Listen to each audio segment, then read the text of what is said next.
पहला अध्याय अर्जुन विषादयोग श्रीमद् भगवद गीता। भगवान श्रीकृष्ण ने अर्जुन को निमित्त बनाकर समस्त विश्व को गीता के रूप में जो महान उपदेश दिया है, यह अध्याय उसकी प्रस्तावना रूप है। उसमें दोनों पक्ष के प्रमुख योद्धाओं के नाम गिनाने के बाद मुख्य रूप से अर्जुन को कुटुंबनाश की आशंका से उत्पन्न हुए मोहजनित विषाद का वर्णन है। अथ प्रथमोऽध्यायः। धृतराष्ट्र उवाच। धर्मक्षेत्रे कुरुक्षेत्रे संवेतायुयुत्सवः। मां काः पांडवाश्चैव किं कुर्वत् संजय।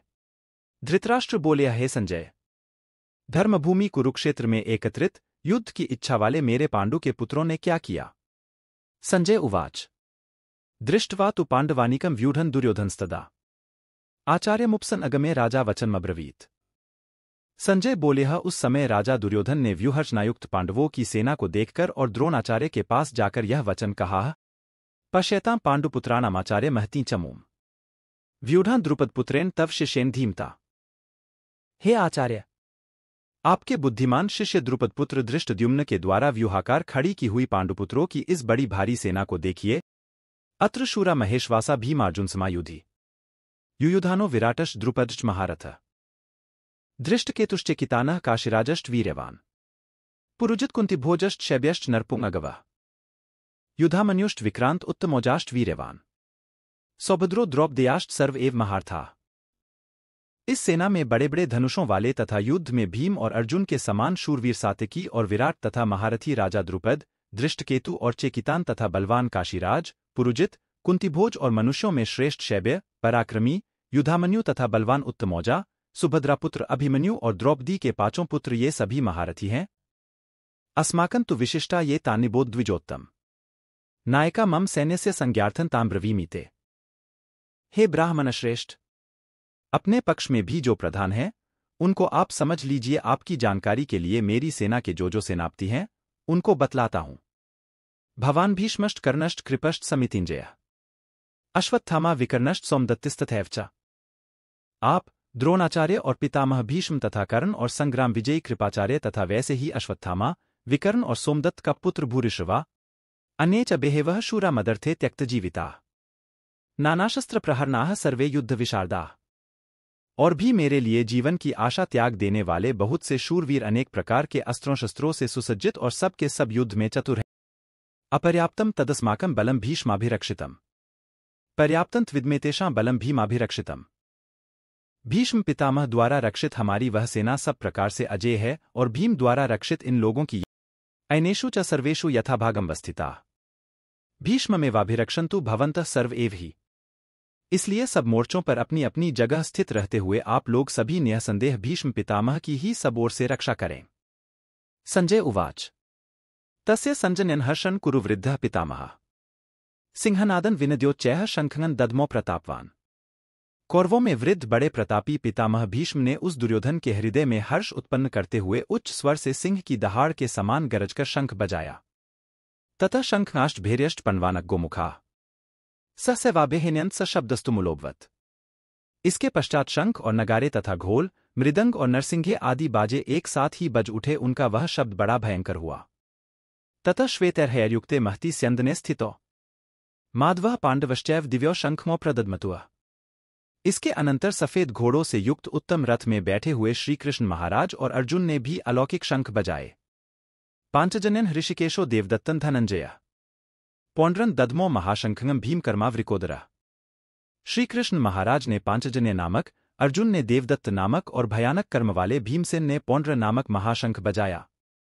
अनंत विजयन राजा कुंतीपुत्रो युधिष्ठिरः नकुलः सहदेवश्च सुघोष मणिपुष्पको।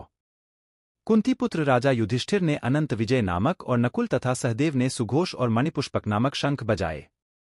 काश्यश्च परमेशवासः शिखंडी च महारथः धृष्टद्युम्नो विराटश्च सात्यकश्चापराजितः द्रुपदो द्रौपदेयाश्च सर्वशः पृथिवीप्ते सौभद्रश्च महाबाहुः शंखान् दद्मुः पृथक पृथक।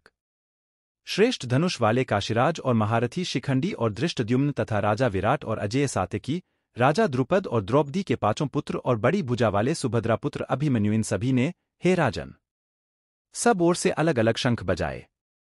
सघोषो धार्तराष्ट्राणां हृदयानि व्यदार्यत नभश्च पृथिवी चैव तुमुलो व्यनुनाद्यन्। और उस भयानक शब्द ने आकाश और पृथ्वी को भी गुंजाते हुए धार्तराष्ट्रों के अर्थात आपके पक्ष वालों के हृदय विदीर्ण कर दिए। अथ व्यवस्थितान् दृष्ट्वा धार्तराष्ट्रान् कपिध्वजः प्रवृत्ते शस्त्रसम्पाते धनुरुद्यमे पाण्डवः हृषिकेशं तदा वाक्यमिदमाह महीपते। अर्जुन उवाच सेनयोरुभयोर्मध्ये रथं स्थापयमेच्युत।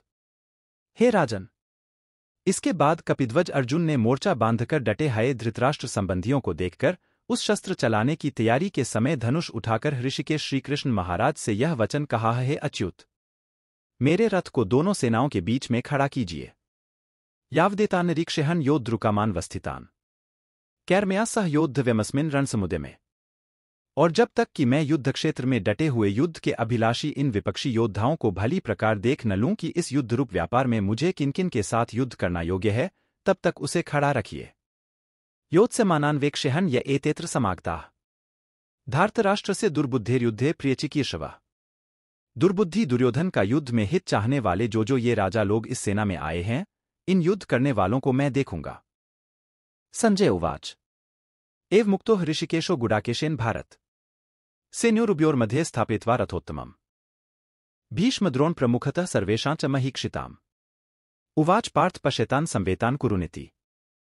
संजय बोले, हे धृतराष्ट्र, अर्जुन द्वारा इस प्रकार कहे हुए महाराज श्री कृष्णचंद्र ने दोनों सेनाओं के बीच में भीष्म और द्रोणाचार्य के सामने तथा संपूर्ण राजाओं के सामने उत्तम रथ को खड़ा करके इस प्रकार कहा कि हे पार्थ, युद्ध के लिए जुटे हुए इन कौरवों को देख तत्रापश्यत् स्थितान् पार्थ पितृनथ पितामहान् आचार्यान् मातुलान् भ्रातॄन् पुत्रान् पौत्रान् सखींस्तथा श्वशुरान् सुहृदश्चैव सेनयोरुभयोरपि तान् समीक्ष्य स कौन्तेय सर्वान् बन्धून् वस्थितान् कृपया पर्याविष्टो विषीदन् निम्ब्रवीत्।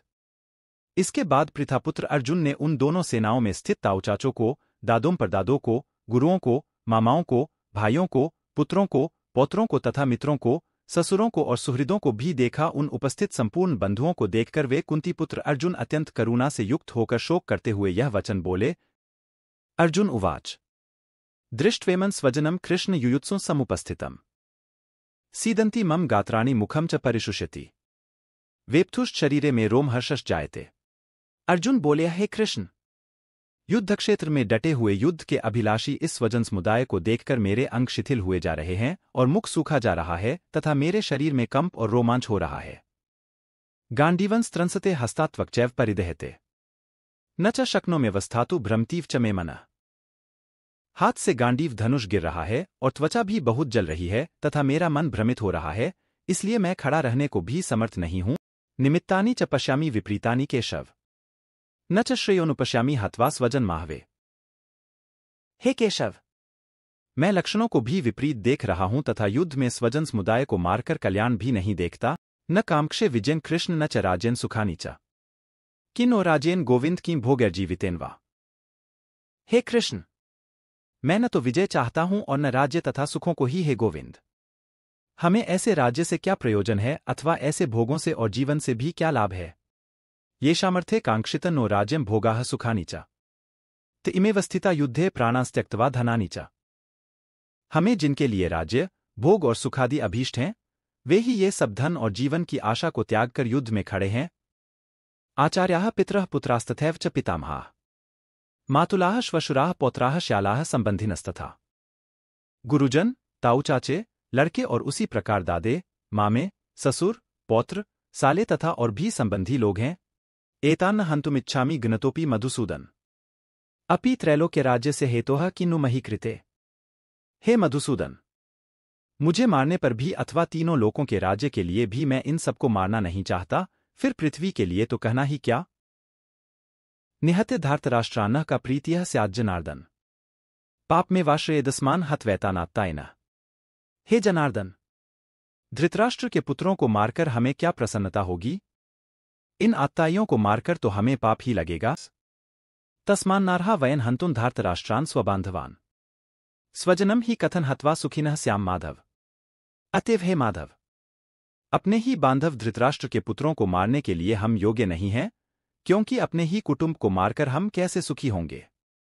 यद्यपेते न पश्यन्ति लोभोपहच्चेतसः कुलक्षय कृतं दोषं मित्रद्रोहे च पातकम् कथन न ज्ञेयं स्माभिः पापादस्मान् निवर्तितुम् कुलक्षय कृतं दोषं प्रपश्यद्भिर्जनार्दन। यद्यपि लोभ से भ्रष्टचित्त हुए ये लोग कुल के नाश से उत्पन्न दोष को और मित्रों से विरोध करने में पाप को नहीं देखते, तो भी हे जनार्दन।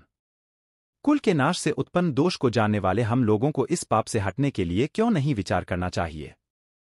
कुलक्षये प्रणश्यन्ति कुलधर्माः सनातनाः धर्मे नष्टे कुलं कृत्स्नं धर्मोऽभिव्यत्युत। कुल के नाश से सनातन कुलधर्म नष्ट हो जाते हैं। धर्म के नाश हो जाने पर संपूर्ण कुल में पाप भी बहुत फैल जाता है। अधर्माभिवात कृष्ण प्रदुष्यन्ति कुलस्त्रियः स्त्रीषु दुष्टासु वार्ष्णे जायते वर्णसंकरः। हे कृष्ण, पाप के अधिक बढ़ जाने से कुल की स्त्रियां अत्यंत दूषित हो जाती हैं, और हे वार्ष्णे, स्त्रियों के दूषित हो जाने पर वर्णसंकर उत्पन्न होता है। संकरो नरकायव कुलग्नाना कुलसेचा पतंती पितरो हेषां लुप्तपिंडोदकक्रिया। वर्णसंकर कुलघातियों को और कुल को नरक में ले जाने के लिए ही होता है। लुप्त हुई पिंड और जल की क्रिया वाले अर्थात श्राद्ध और तर्पण से वंचित इनके पितर लोग भी अधोगति को प्राप्त होते हैं। दोषरितयः कुलग्नाना वर्णसंकरकारकयः उत्साद्यन्ते जातिधर्माः कुलधर्माश्च शाश्वताः। इन वर्णसंकरकारक दोषों से कुलघातियों के सनातन कुल धर्म और जाति धर्म नष्ट हो जाते हैं। उत्सन्न कुलधर्माणा मनुष्याणां जनार्दन नरके नियतं वासो भवति तेनुशुश्रुम। हे जनार्दन, जिनका कुलधर्म नष्ट हो गया है, ऐसे मनुष्यों का अनिश्चित काल तक नरक में वास होता है, ऐसा हम सुनते आए हैं। अहो बत मेहेत पापं कर्तुं व्यवसिता वयम् यद्राज्य सुखलोभेन हन्तुं स्वजन मुदिता। हाँ शोत, हम लोग बुद्धिमान होकर भी महान पाप करने को तैयार हो गए हैं, जो राज्य और सुख के लोभ से स्वजनों को मारने के लिए उद्यत हो गए हैं। यदि माम प्रतिकारम शस्त्रं शस्त्रपाणयः धार्तराष्ट्रारणे हन्युस्तन्मे क्षेमतरम भवेत्। यदि मुझ शस्त्ररहित और सामना न करने वाले को शस्त्र हाथ में लिए हुए धृतराष्ट्र के पुत्र रण में मार डालें तो वह मारना भी मेरे लिए अधिक कल्याणकारक होगा। संजय उवाच एव मुक्तवार्जुनः संख्ये रथोपस्थ उपाविशत् विसृज्य सश्रंचापन शोक संविघ्नमानसः। संजय बोले हैं, रणभूमि में शोक से उद्विग्न मन वाले अर्जुन इस प्रकार कहकर बाण सहित धनुष को त्याग कर रथ के पिछले भाग में बैठ गए। तत्सदिति श्रीमद्भगवद्गीतासूपनिषत्सु ब्रह्म विद्यायां योगशास्त्रे श्रीकृष्णार्जुन संवादे अर्जुन विषादयोगो नाम प्रथमोध्याय है। इस प्रकार उपनिषद, ब्रह्म विद्या तथा योगशास्त्र रूप श्रीमद्भगवद्गीता के श्रीकृष्ण अर्जुन संवाद में अर्जुन विषादयोग नामक प्रथम अध्याय संपूर्ण हुआ।